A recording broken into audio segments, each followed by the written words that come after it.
myself Pankaj Jain, Assistant Professor Law, BCS Government PG College Dhamtari. आज मैं LLB part 3 second semester के छात्र छात्राओं को उनके पाठ्यक्रम CPC के अंतर्गत सिविल प्रकृति के वाद के बारे में बताऊंगा। सिविल प्रकृति के वाद दीवानी प्रक्रिया संहिता की धारा 9 में सिविल प्रकृति के वाद के बारे में व्याख्या की गई है। जैसा कि आपको विदित है कि दीवानी न्यायालय दीवानी प्रकृति के वाद को सुनवाई करने की अधिकारिता रखते हैं।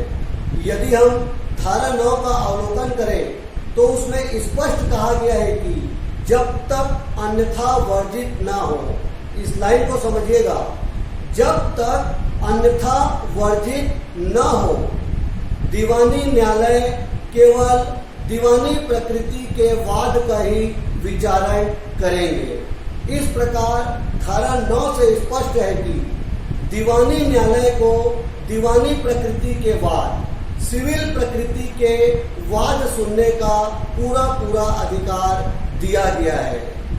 अब प्रश्न ये पैदा होता है कि हमें कैसे पता चले कि कौन सा मामला दीवानी प्रकृति का है और कौन सा मामला दीवानी प्रकृति का नहीं है। बहुत ही ध्यान देने योग्य बात है, दीवानी प्रकृति के मामले के निर्धारण के लिए कुछ सिद्धांत निहित किए गए हैं। बहुत ही गहनता से इसको समझने का प्रयास कीजिएगा।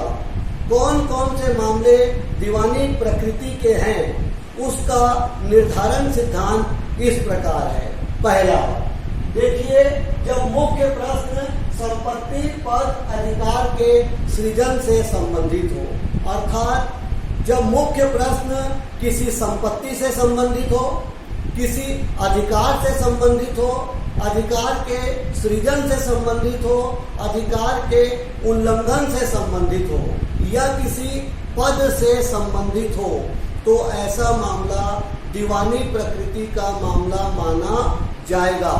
लेकिन यह बात जरूरी नहीं है कि उस पद के साथ कोई फीस लगी है कि नहीं लगी है, या उस पद के साथ कोई विशेष स्थान से वो जुड़ा है कि नहीं है, यह बात महत्वपूर्ण नहीं है। अतः यदि कोई मामला किसी पद, किसी अधिकार, संपत्ति, दायित्व आदि से संबंधित है तो ऐसा मामला दीवानी प्रकृति का मामला ही माना जाएगा, चाहे उस पद के साथ कोई शुल्क लगा हो या न लगा हो, और चाहे वो पद किसी स्थान से संबंधित हो या न हो। दूसरा, जब मुख्य प्रश्न धर्म जाति से संबंधित हो, ध्यान दीजिएगा, यदि मुख्य प्रश्न केवल धर्म से संबंधित है, केवल जाति से संबंधित है, तो वो सिविल मामला नहीं है, क्योंकि वो सामाजिक अधिकार से संबंधित है। अतः मुख्य प्रश्न यदि केवल धर्म से संबंधित हो, कर्म से संबंधित हो, जाति से संबंधित हो या धार्मिक मामलों से ही पूरी तरह संबंधित हो, तो वो मामला सिविल मामला नहीं है।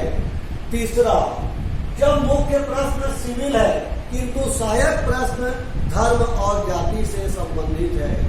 ध्यान दीजिएगा, यदि मुख्य प्रश्न सिविल प्रकृति का है, यदि मुख्य प्रश्न सिविल प्रकृति का है, लेकिन जो सहायक प्रश्न है वो केवल धर्म से संबंधित है या वो केवल जाति से संबंधित है, तो भी वो मामला सिविल मामला माना जाएगा, क्योंकि मुख्य प्रश्न सिविल है, धर्म और जाति तो केवल गौण प्रश्न है। चौथा, जब मुख्य प्रश्न का निर्धारण धर्म और जाति पर निर्भर है, मतलब यदि मुख्य प्रश्न का निर्धारण तब तक नहीं हो सकता जब तक धर्म और जाति के प्रश्न का विचारण न हो, मतलब मुख्य प्रश्न का निर्धारण धर्म और जाति के प्रश्न पर निर्धारित हो, तो भी ऐसी स्थिति में वो मामला सिविल मामला माना जाएगा, क्योंकि मुख्य प्रश्न सिविल प्रकृति का है। हमें केवल यह देखना है कि मुख्य प्रश्न सिविल है कि नहीं। पांचवा, जब कोई विधिक क्षति का मामला हो, आर्थिक क्षति का मामला हो तो भी यह मामला सिविल प्रकृति का मामला माना जाएगा। अतः इन पांचों सिद्धांत को मैं समरी के रूप में बताऊं, आपको केवल यह देखना है कि मुख्य प्रश्न सिविल है कि नहीं। यदि मुख्य प्रश्न सिविल प्रकृति का है, मतलब किसी के अधिकार, दायित्व, संपत्ति का उल्लंघन, अधिकार के उल्लंघन, सृजन आदि से संबंधित है, तो वो मामला सिविल मामला है। हमें केवल दो बात ध्यान रखना है, मुख्य प्रश्न सिविल है कि नहीं।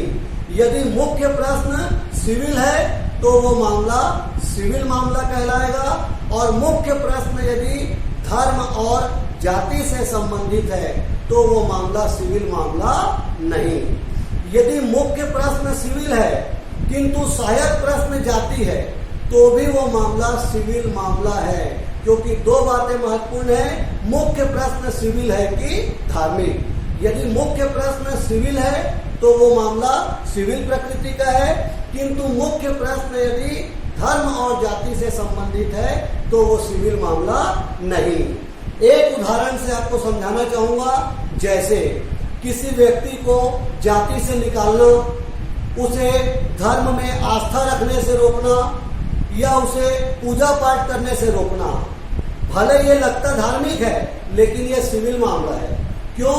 क्योंकि प्रत्येक व्यक्ति को ईश्वर पर आस्था रखने का अधिकार है, प्रत्येक व्यक्ति को पूजा करने का अधिकार है, प्रत्येक व्यक्ति को अपनी जाति में रहने का अधिकार है। यदि आपको आपकी जाति से बिना कारण निकाल दिया गया तो ये धर्म का मामला नहीं है, ये सिविल मामला है, क्योंकि आपके अधिकार का उल्लंघन हुआ है।